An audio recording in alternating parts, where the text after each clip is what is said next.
Quais são os principais pontos dessa legislação?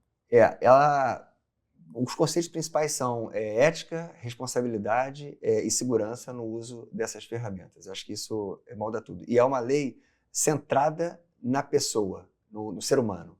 Então, esses são o propósito é proteger o ser humano.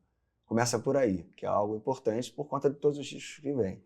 Isso, de certa forma, é o botão de desligar que a gente está aqui tendo à disposição no controle remoto.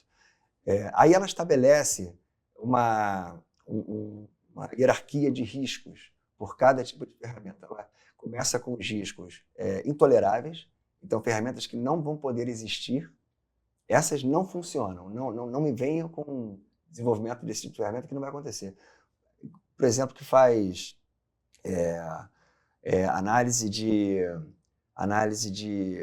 manipulação cognitiva de pessoas, então que induz aqui e ali uma pessoa a ter um determinado comportamento ou outro, que faz detectação facial ao vivo para a criação de bancos de dados em ambientes públicos, que ataca a privacidade também, então você não pode ter isso, porque a partir daí você pode criar, enfim, comportamentos. Mas esse teve uma exceção para forças de segurança Exatamente. E polícia e tal, né? Tem exceções, mas provavelmente vai ser mediante ordem judicial, com algum tipo de fundada suspeita de que aquela Quer dizer, pessoa... um particular não pode usar, é isso? Não pode se criar um ambiente Big Brother em que você faz uma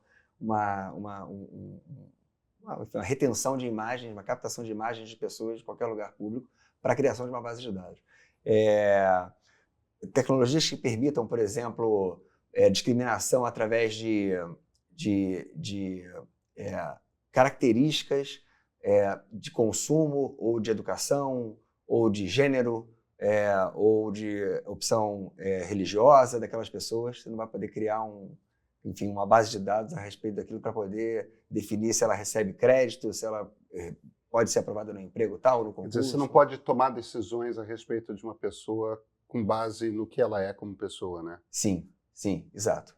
Com base nessas características pré-determinadas por mecanismos.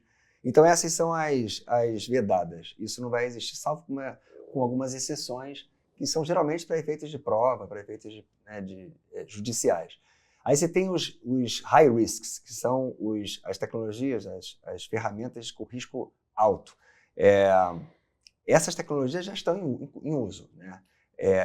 Entende-se que o ChatGPT 4 é uma tecnologia de alto risco. Elas serão muito reguladas. Elas terão que ter a base de dados. Essa é uma questão fundamental. A base de dados que é usada para alimentar, né, e gerar os outputs terão que ser reveladas. Isso é uma novidade que atende a classe artística de uma forma... Uau!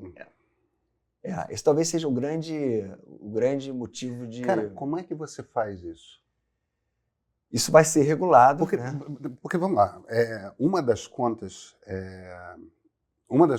que tem é de que o ChatGPT-4, o GPT-4, é alimentado com uma quantidade de textos que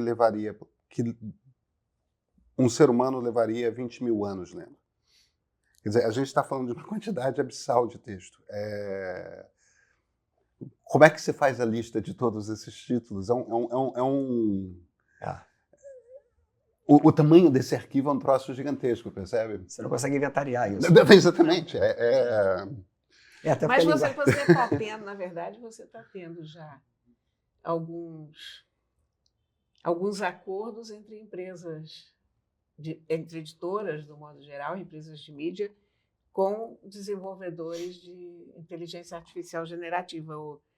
Foi o País, né? Alguns jornais fizeram. Tem alguns jornais que fizeram já. Que licenciaram seu... Quem foi? Foi o País e o New York Times tem uma ação, né? New York Times tem uma ação, o Globo tem uma ação parecida com a do New York Times. Mas duas empresas europeias, na semana passada, fizeram um acordo com a OpenAI. Um deles foi o País e não me lembro qual foi o outro.